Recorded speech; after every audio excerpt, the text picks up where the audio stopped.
जिस समय अंतिम समय होता है जीव का, या जिस समय गर्भ में होता है, दोनों स्थिति में, गर्भ में उसे बहुत जन्मों की याद आती है, तो वो व्याकुल हो जाता है। ऐसे ऐसे कर्म उनके परिणाम से इस गर्भ में एक बार प्रभु, एक बार मुझे निकाल दो, मैं जाकर के मानव देह में ऐसे सत्कर्म करूंगा, ऐसा भजन करूंगा कि दोबारा मां के गर्भ में ना आऊं। जब अंतिम समय होता है तो जितने इस जन्म में दुष्कर्म या सत्कर्म के सब सामने घेर लेते हैं, बहुत जन्मों के कर्म संस्कार छा जाते हैं, और जो उसको योनि मिलनी होती है वही चित्त अटक जाता है। आगे बहुत सावधान, बहुत सावधान। कह रहे हरिराम व्यास जी, 14 लोकों में घूम कर मेरी स्मृति इस समय जागृत, 14 लोकों में घूमा हूं, हर जगह सुख भोग की लालसा में हरि का विस्मरण ही होता रहा। हरि का स्मरण कब होता है अखंड? जब लौकिक सुखों की, भोगों की चाह खत्म हो जाती है। होगी कैसे?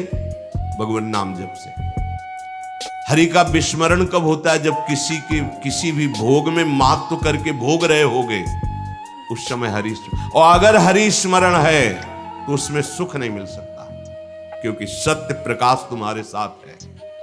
इसीलिए बड़े भाग्यशाली जन हैं जो रात दिन नाम का पहरा बैठा लिए, रात दिन उठे बैठे चले फिरे खाए पिए सब क्रियाएं हो रही, और भगवत स्मरण परायण, बड़े महत भाग्यशाली। ये जो लोग कहते हैं ना, नाम में रुचि नहीं हो रही, नाम चल नहीं रहा, भाई सिद्ध तो नहीं हो गए ना। रुचि तो भोगों में है, अब नाम अरुचि पैदा करेगा भोगों में, फिर नाम में जब रुचि आएगी तो नामी का रूप झलकेगा। धैर्य पूर्वक जपिए। 14 भुवनों में घूम आया, इसी स्वार्थ ने सुख भोग की लालसा ने हरि विस्मरण कराया, हरि विसरायो। करोड़ों ऐसे अपराध किए जन्म जन्मांतरों में, जिन्हें ब्रह्म हत्या कहते हैं। पंच महापाप कहे गए हैं। कैसी बुद्धि मलिन हो गई है कि इन पंच महापापों को हम मनोरंजन समझते हैं, सुख का साधन समझते हैं। मदिरा पीना, पर स्त्री गमन करना, द्वित कीड़ा, हिंसा, स्वर्ण चोरी, ये 5 महापाप है। बोले हम तो हिंसा नहीं करते, अगर मांस खाते हो तो हिंसक ही हो, वही दंड मिलेगा जो हिंसा करने वाले को मिला है। वैसे जैसे कोई गौ हत्या करता है और आप मांस खाते हैं, तो बिल्कुल वही हत्या आपको प्रताड़ित करेगी, आपको जलाएगी, आपका नाश करेगी। कोटि गाय ब्राह्मण मारे को ताप पाप उपजायो। ब्रह्म हत्या जैसा पाप लगता है। देखो कैसी मलिनता है। इसको हम आनंद समझते हैं, मनोरंजन समझते हैं। यह है भारी विपत्ति संपत्ति की। बहुत बहुत सावधान। यह ऐसा धुआं उठा है कलिकाल का, मलिनता का, कि पापाचरण में रति है। जैसे निष्ठावान धर्मात्मा पुरुष धर्म से विचलित नहीं हो सकता, ऐसे ही हम अधर्म निष्ठा वाले बन रहे हैं। स्वागत में तो मदिरा ही प्रधान हो रही। कैसा बुद्धि काम नहीं कर रही। कैसे मंगल होगा, कैसे सुख होगा, जिसे शास्त्र के रचयिता भगवान स्वयं श्री कृष्ण द्वैपायन व्यास देव जी वो कह रहे हैं। ये पंच महापाप है, ये ब्रह्म हत्या के समान है। कैसा मनोरंजन। मित्र मिले, क्या स्वागत में मदिरा रखी जाए, और बहुत भाई धनी है, ऐश्वर्यवान, तो मांस भक्षण और व्यभिचार, मनोरंजन के लिए द्वैत कीड़ा, दूसरों का धन अपहरण करना, हिंसा करना स्वभाव। क्या हो रहा है? बोले पाप ताप उपजायो, भारी ताप। कल जो है किसी को पूरी चमड़ी सड़ रही है, पूरी चमड़ी, चिल्ला रहे, पूरी चमड़ी उधेल रही, खून रक्त ऐसे मक्खियां भिन भिना रही। क्या हुआ? कर्म बिगड़ गया, मानव देह मिली, जीना मुश्किल है, प्रतिपल अब जब तक जिए तब तक वो चीखता रहेगा। अर्थ नहीं है औषधि के लिए, कोई पास नहीं जा रहा है। आप समझो, जब कर्म अपना दंड देना प्रारंभ करेगा तो कोई तुम्हारी रक्षा नहीं कर पाएगा। बात समझो। हरिराम व्यास जी कह रहे हैं, कोटि गाय ब्राह्मण मारे को ताप पाप उपजाए।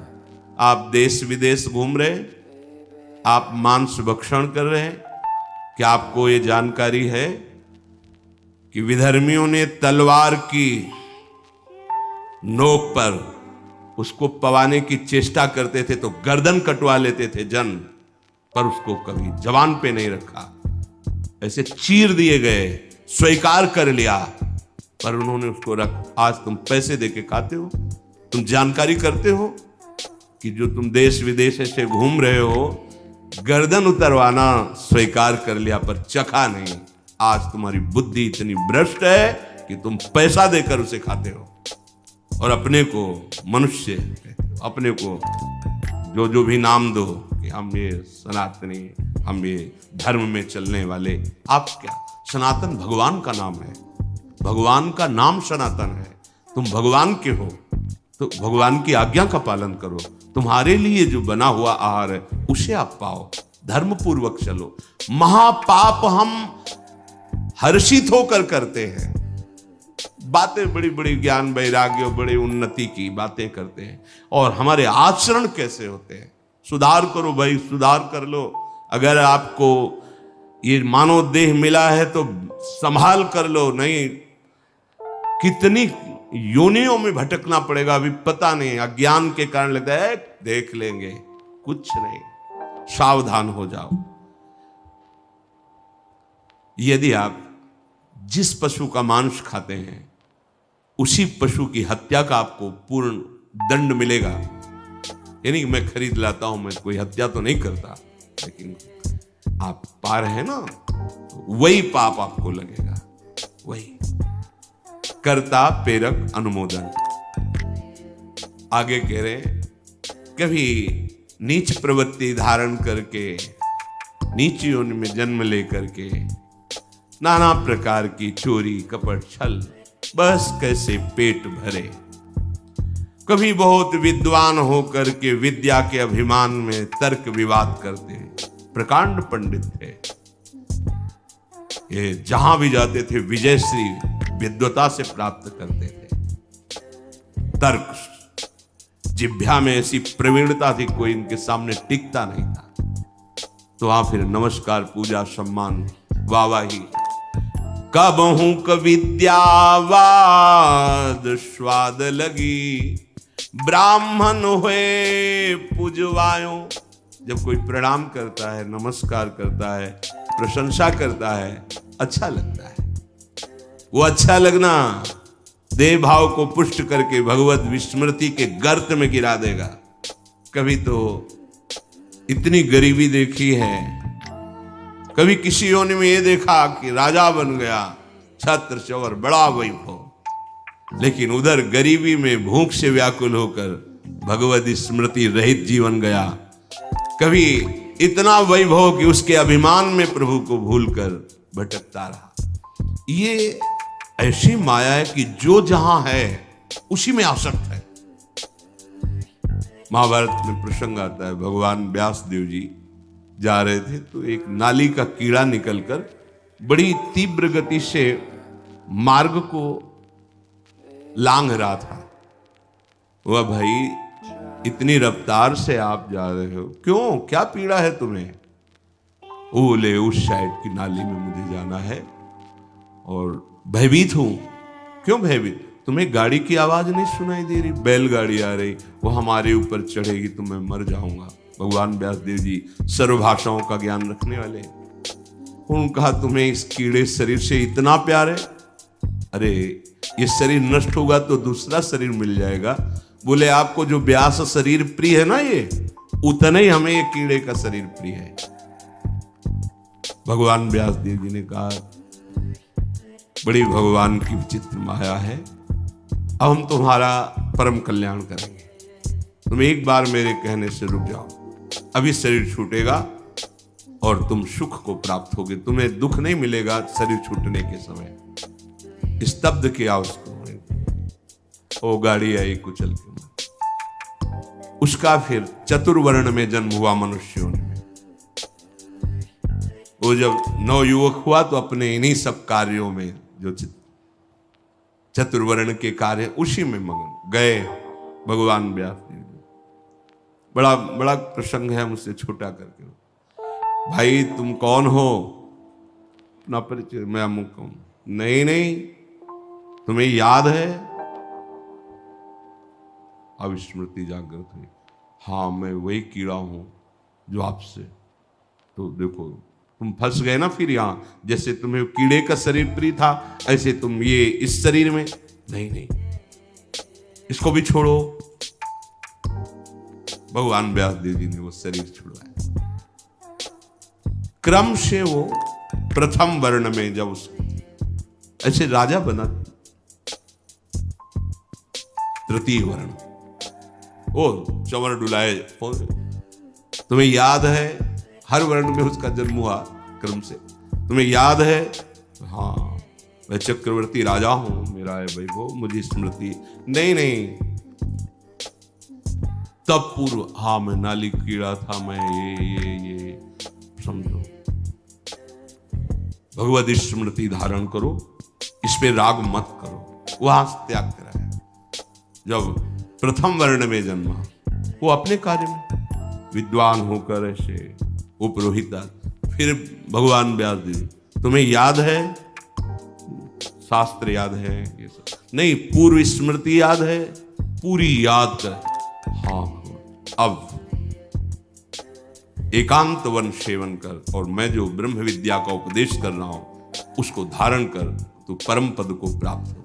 उसमें दिखाया कि जिस शरीर में जीव जाता है उसी को ऐसा मानता है ये मेरा है, और मानो पहली बार मैं इस सृष्टि में आया हूं, सब भूल जाता है। और जो उसके सामने परिवार, भोग, उसी में आसक्त होकर उसी का चिंतन करके, ये बहुत काल से चल रहा है। जब भगवत प्रताप से स्मृति जागृत हुई तो कह रहे हरिराम व्यास जी कि कभी मैं नीच वर्ण में जन्मा तो नाना प्रकार के नीच कर्म करता रहा, कभी उच्च वर्ण में जन्मा तो बस यही वाद विवाद और तर्क प्रणाम नमस्कार, इसमें पूरा जीवन विस्मरण कर दिया हरि का। कभी मैं बहुत गरीब हुआ तो घर घर पेट पालने के लिए उनकी जूठन खाई।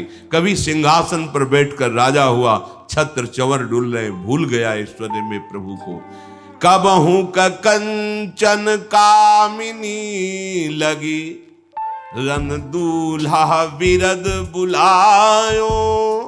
कबहू क विषयी विषयन कारण, घर तज मूड मुड़ायो। ऐसे नाना धर्म कर्म करी, जन्म जन्म डहकायो। अब कै रसिक अनन्य व्यास ही, राधा रमण दिखायो।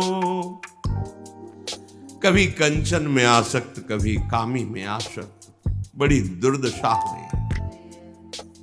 हर जगह विनाश को प्राप्त होता रहा। कभी विषयों का संग करके विषय भोग को ही सुख समझा, कभी बहुत अपमानित हुआ, बहुत दुखित हुआ तो एक मार्ग दिखाई दिया कि ये सारी सुख सुविधाएं संत बनने में हैं। तो नारी मुई घर संपत्ति नासी, और मूड मुड़ाए भय सन्यासी। तो बोले घर तज मूड मुड़ाए, लक्ष्य भगवत प्राप्ति नहीं है, धोखा, अपने साथ बहुत बड़ा धोखा, आडंबर, नाटक नहीं, दम्भ पाखंड का मार्ग नहीं, सत्य का मार्ग है। हमसे चूक हो जाए तो सुधारना है, लेकिन हमारा लक्ष्य है सत्य मार्ग। अगर लक्ष्य सत्य मार्ग नहीं और यह है कि बढ़िया खाने को मिलेगा, कपड़ा मिलेगा, प्रणाम नमस्कार भेंट, बहुत बुरी दशा है, बहुत बुरी दशा है। आप अपने धर्म से गए, गृहस्थ धर्म का आचरण त्याग कर दिया और विरक्त धर्म को स्वीकार नहीं किया, तो ऐसे न वैसे रहे मजरेढ़ो, पाछलियो जो भई निर्वास। क्या हुआ? जीवन व्यर्थ चला गया, अपराध बन गए। अगर लक्ष्य भगवत प्राप्ति नहीं और वेश धारण किया तो पापाचरण निश्चित होगा, पाखंड निश्चित होगा, दंभ निश्चित होगा और उससे दुर्गति होती, सिर्फ दुर्गति, कहीं कोई गुंजाइश नहीं है।